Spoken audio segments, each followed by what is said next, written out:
So my wife, she's been spending all this money on clothing, on going out, spending it in restaurants, and I don't know where she's getting this money from. I know it's not from me because I don't have that much money. So when I confront her, she tells me, "Oh, honey, this is from my father's inheritance that he gave me when he passed away." Well, that would make sense to me too, guys, except for the fact that her father passed away almost 2 years ago. Why is she using the money just now? Well, the truth might shock you.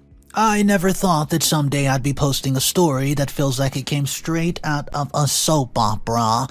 I used to love reading about people rant about their life issues, and I always thought that there was no way this could be all facts. I mean, now that it's happened to me, I feel like maybe I'm being punished for all the times I laughed at these threads. So buckle up because you are in for a ride. Here's the story of how I found out my wife of 8 years deceived me by having a secret rendezvous with her sugar daddy, while deceiving me by saying that she got the money from her dead father. Yeah, this is a wild one. It all started a few more months ago, when I began noticing my wife Victoria has been spending money a little too much lately. Not that it's an issue in itself, but it was alarming since I did not make enough money to back these extravagant splurges, and neither did Victoria have a job or a source of income of her own. New clothes, fancy dinners out every other night, and a weekend getaway to Bali started happening every once in a while. Then slowly it was a weekly affair. That luxury designer clothing kept just appearing in her closet. Her makeup bag boasting high-end palettes, and I could not pronounce in the statement jewelry that I dared not look at the price of it. It felt weird because Victoria has been the one for excessive spending. Never. When getting married, both of us agreed on one rule. We budget, we plan, and we rarely splurge so we can invest in our future.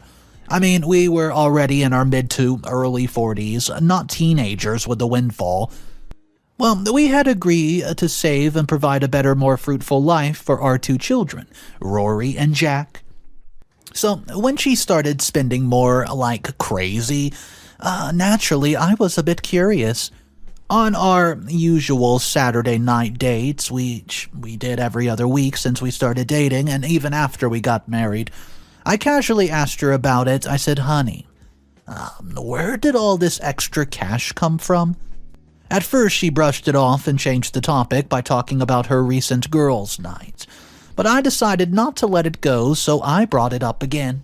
"You know, I don't make enough money to support this lifestyle. If you have found a new job that pays this well, let me know so I can join," I said jokingly, not to embarrass her, and I don't know what I was expecting from the answer, but it was not something as stupid as what she said. It's actually a life insurance payout. Some inheritance from my father." Well, this is no way making sense to me. One of the reasons this statement sounded so absurd was that it's been more than a year since her father passed away. If there was a life insurance payout or a matter of inheritance, I would have known.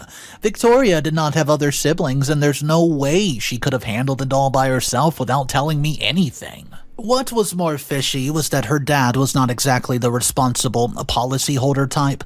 He was a gruff, blue-collar office worker, and there was no way he could have just straight up afforded having such a life insurance policy. He also had nothing to his name except a small rental apartment and an old second-hand Impala. He barely scraped by after his wife, Victoria's mom, passed away a few years ago. Plus, the payout would not explain the expensive weekend getaways and thousands of dollars worth of shopping sprees every week. But still, I brushed aside my doubts. Grief can make people do strange things, right?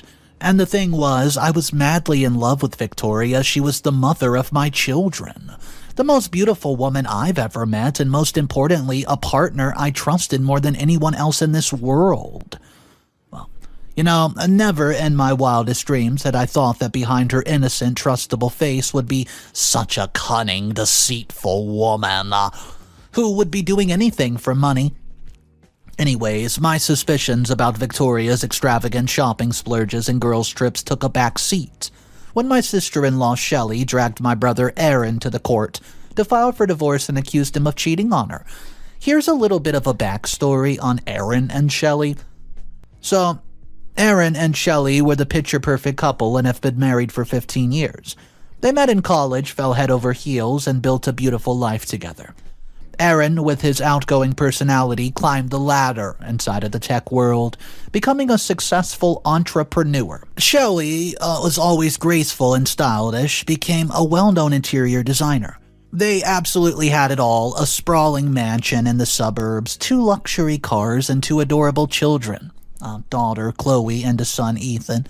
They were the best example of a power couple, not just professionally, but also in their personal lives.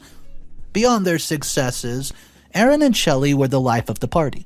They had a contagious energy that drew people in, and at family gatherings, they were the first to arrive. Offering to help with the food or set up games for the kids, they would dominate the dance floor with their playful moves and their laughter that could light up a room. They were always the last ones to leave, lingering to catch up with everyone and ensure everyone had a good time. I always envied their relationship. I would say not in a jealous way, but because I admired them. They made marriage seem easy, like it was no trouble at all. Victoria and I argued sometimes, but Erin and Shelly seemed to just glide through life together. They were the perfect example of a happy marriage. So, when I heard about their divorce, I was utterly shocked. The news hit me like a ton of bricks, and I could not understand what could have possibly gone wrong between the two.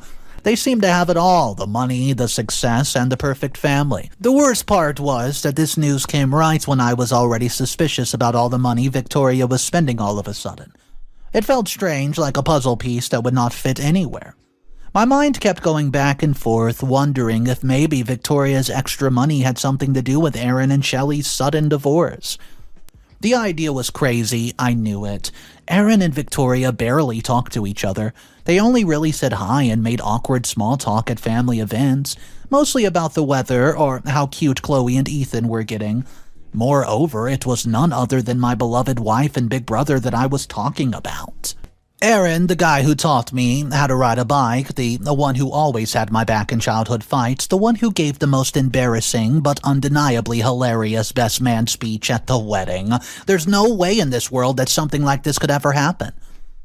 It's nothing but a coincidence, I kept telling myself, trying to ignore my gut feeling while feeling horrible for even entertaining such a suspicion. But it all came crashing down one day. Soon after Erin and Shelly had settled their divorce agreement, I received an anonymous text saying, "Don't trust your wife so much. There's nothing worse than a cheating gold digger." This message itself was a simple meaning anything but, and for a moment my head spun. I couldn't believe what I had just read. Was this some kind of sick joke? A cruel prank by one of my friends? I reread the message several times, hoping it would just disappear.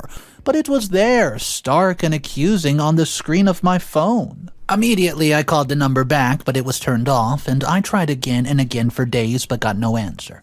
Victoria's spending habits were getting out of control. Her late-night parties and girls' days out all started to seem fake, and I could not shake the feeling that something just wasn't right. I felt like a fool, a naive husband who had been oblivious to what was happening right under his nose. The happy life I thought I had suddenly felt like a house of cards ready to crumble with the slightest touch.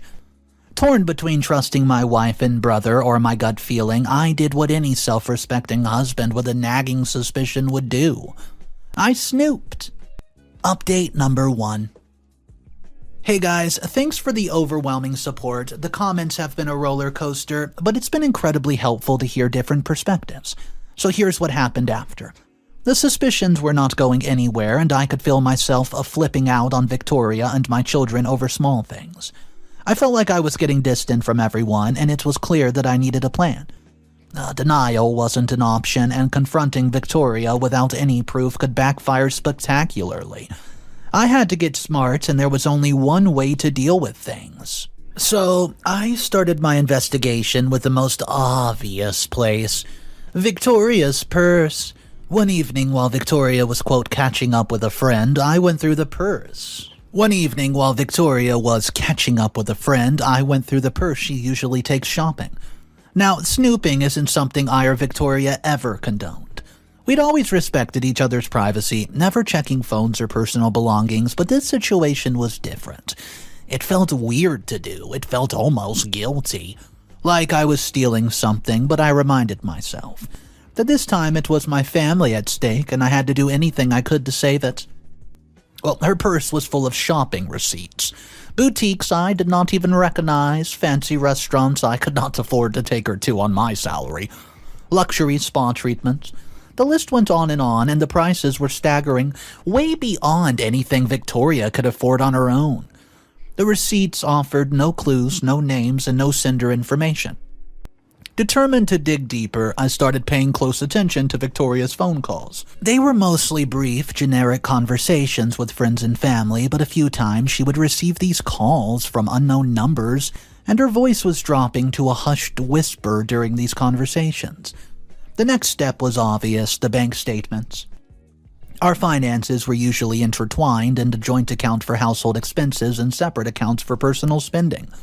Accessing our joint account was easy, but there was nothing unusual there. Our usual expenses were all present: groceries, utilities, and the kids' school stuff. Frustration bubbled up, and where was all this extra spending coming from? Over the next few days, I did some more digging. He caught Victoria's distant uncle, her only remaining family, and he had not heard a peep about any inheritance, and I even reached out to a former colleague of my father-in-law, who confirmed that there was no hidden life insurance or secret windfall. Now, it wasn't just about the money, it was about a complete breakdown of trust. The tension at home was getting almost unbearable, and finally I could not take it anymore. Victoria was unpacking groceries when I angrily showed her a bunch of expensive receipts. The conversation between me and Victoria turned sour when I confronted her about a pile of expensive receipts. I demanded to know where she got the money, as the items were clearly very costly. Victoria, initially startled, quickly became defensive and refused to speak. When I pressed her further, she insisted the money was from her dad and that it was none of my business. This response angered me, and my disbelief grew. We were married, and I felt like we shared everything. The sudden influx of cash seemed suspicious. Did she win the lottery? Find a hidden fortune? I yelled, and Victoria yelled back, accusing me of having trust issues even. So, I tried to calm myself down just a bit. Well, I tried. I tried to reason with her. This wasn't about trust, it was about honesty. She was clearly hiding something from me and our family. Victoria scoffed, denying the lies. Perhaps, as she suggested, I should not jump to conclusions. Our argument escalated, and I could not understand why she would not be honest, reminding her that we were married and shared everything. Victoria, however, insisted it was none of my business and that she could just spend her own money however she liked. Her insistence on a sudden, unexplained fortune made me even more suspicious. And finally, guys, I realized the truth. Since she could not offer a reasonable explanation, it became pretty crystal clear that she was indeed lying to me and my family. Well, I expected her to confess, perhaps even ask for forgiveness, but instead she just remained absolutely defiant. "Believe what you want," she said in a very, very chilling detachment. "Oh, okay, fine. But I won't be treated like a criminal in my own home." Unable to bear her acting like a stranger any longer, I stormed out of the door. Now I will no longer ask Victoria to explain herself, and this time I decided to get my answers from someone else. I was going to meet Shelly. Update number 2. Alright folks, buckle up for this update on the drama in my life. So, as I said before, I met up with Shelly to get the lowdown on what's been going on. So, my wife Victoria was conveniently away on a trip with her friends to Los Angeles, giving me the perfect opportunity to dig into this mess. When I asked Shelly to meet up, she readily agreed, and she said, "I'm expecting to hear from you." So after Victoria was away, I met Shelly for a cup of coffee. She did not look like her usual self. She looked distraught and even skinnier.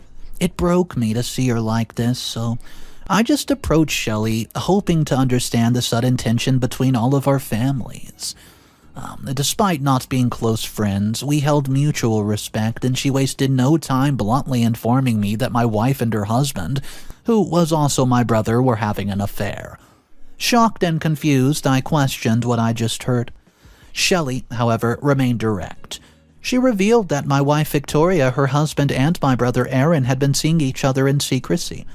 As proof, she presented a stack of photos. Victoria and Erin entering and leaving hotels, enjoying themselves in the clubs, and even vacationing in luxury California resorts. The final blow came in the form of a video on Shelly's phone, something so disturbing it made me want to avoid looking altogether. Shelly explained her suspicions. Erin, according to her, had always been flirtatious with other women. While ignoring it initially, Shelly noticed a change in her husband's behavior. His frequent business trips, it raised red flags, especially considering his previous lack of travel for work.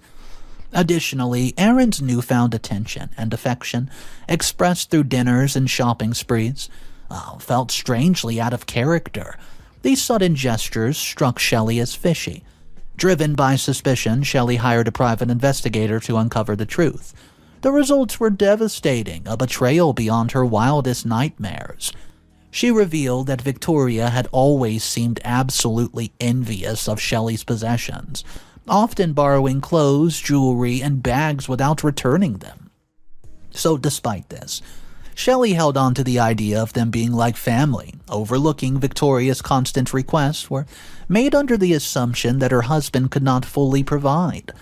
However, Shelly never anticipated Erin's desires extended beyond material possession to her husband as well. Shelly kept on talking, and with every word she said, I found myself sinking deeper into the earth. I was embarrassed to even look Shelly in the eye. It wasn't just because Victoria was cheating on me. That was absolutely horrible in itself. But what was even worse was that she had chosen to betray me with my own brother. It was a heinous act on its own.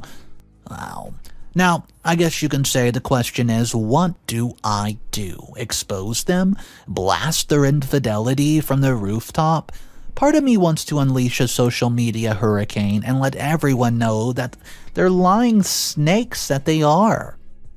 But then I think about the kids and the families involved. This whole thing could blow up like a nuclear bomb, leaving nothing but scorched earth in its wake. Honestly, I'm paralyzed, lost, and confused as heck. Anyone out there been through something similar? Any advice would be such a lifesaver right now. The way things are, I don't know if I can trust anyone, not even myself. You know, this whole situation feels like I'm living in a messed up soap opera. The only thing missing is absolute dramatic music. Except this is real life, and it feels like it's about to fall apart at the seams. I'll update you guys. Update number 3. Hey everyone, it's me again, back with another update on the roller coaster of drama that's my life right now.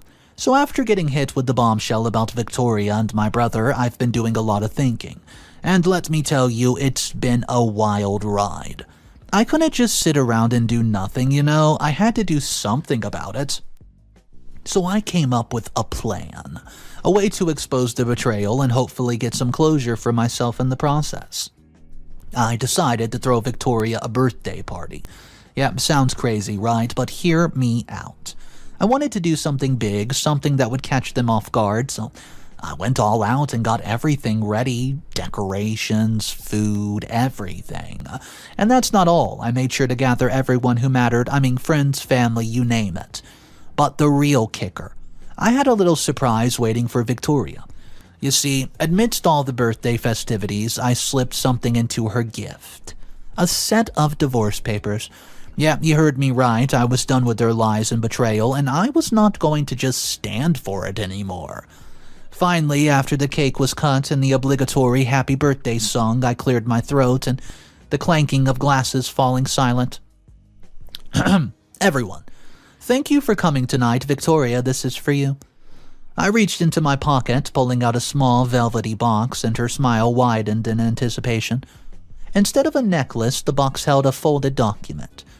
Her smile faltered as she unfolded it, and her eyes widened with confusion. It was divorce papers. What? The question hung up in the air, a single word echoing the collective shock of the room. Don't play dumb, Victoria. I told her.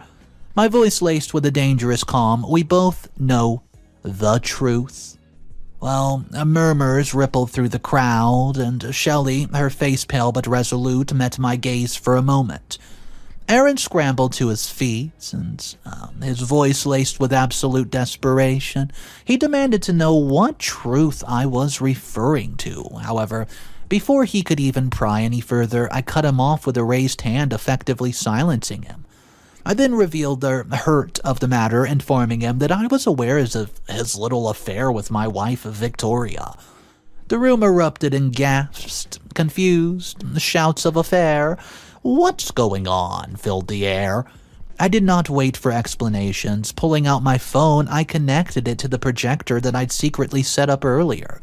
The lights dimmed and photos from Shelly's collection flickered on the wall, undeniably proof of their infidelity. The look on Victoria's face, priceless. She tried to deny it, of course, but the evidence was right there, plain as day. And my brother, he didn't even have the guts to say anything. He just stood up looking like a deer lost in headlights.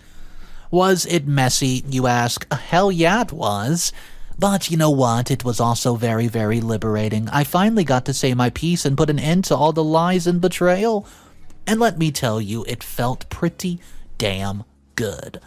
I know it's going to be hard explaining everything to kids and dealing with what comes after.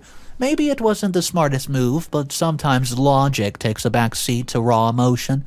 I made the decision to pay back Victoria and Erin for the fools they made me out to be, and I might get bashed for it, but right now I have no plans to regret it. Update number 4. This is the final update of the story. Hey guys, well, I'm coming back at you with another type of update. Here we are. So many people curse me for doing this in front of our children, but I never said that we were there. I'd made sure neither mine nor Erin's kids were present, therefore including in the invitation cards that said kids are not welcome. I've sent them on a trip with Shelly's parents, so everything's going on right now, and they're oblivious to it all.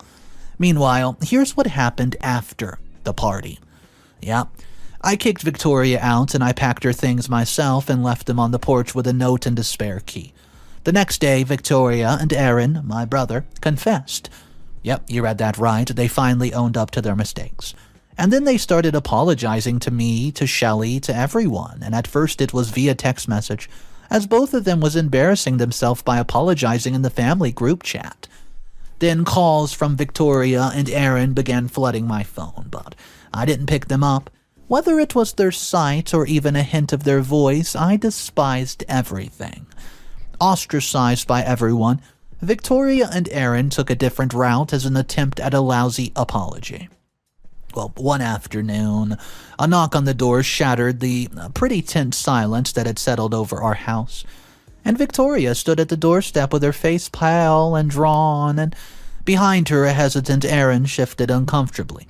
Hesitantly, I opened the door and ushered them inside. We sat awkwardly, a tense triangle separated by the gaping wound of betrayal. Victoria spoke first. She acknowledged that her actions were inexcusable, selfish, and destructive, and taking full responsibility, she apologized for the pain that she caused Erin. 2, expressed remorse for the hurt that he inflicted on me. His wife Shelly and the children, they shared. Victoria, with tears streaming down her face, told me that she loved me and our children, and she just pleaded with me. Absolutely pleaded with me not to throw everything away on account for her terrible little mistake. My voice, it was hoarse with emotion, and I admitted my struggle, and the trust that once carried our relationship was shattered. Could I, forgive them? Ever? Victoria reached out, but I flinched, unable to bear the physical contact. What was once a source of comfort feels like violation. Understanding dawned on Victoria's tear-filled face, and she begged for another opportunity to repair the damage and rebuild our broken home. For a brief moment, I saw the old Victoria, that woman I loved and had built a life with, and tears streaked down her face as she pleaded for forgiveness and begged for another chance at our marriage. And I'll admit, part of me wanted to give it to her. But could I trust her again? She had betrayed me in the worst way possible, and the image of her being entangled with my brother kept tearing me apart. I don't know what I should do. I've asked for some time to think things over, and should I forgive her and try to fix things, or should I move on and start over? I'm never going to forgive Erin, however. Why did he have to come after my wife? There were plenty of women who flocked to him, so why Victoria? He's no longer my brother, but Victoria, I'm not sure. I know deep in my heart I still love her. And the most important thing is children. How will they live without her? I don't know. I would appreciate some advice on this. How do I get through it? Please let me know.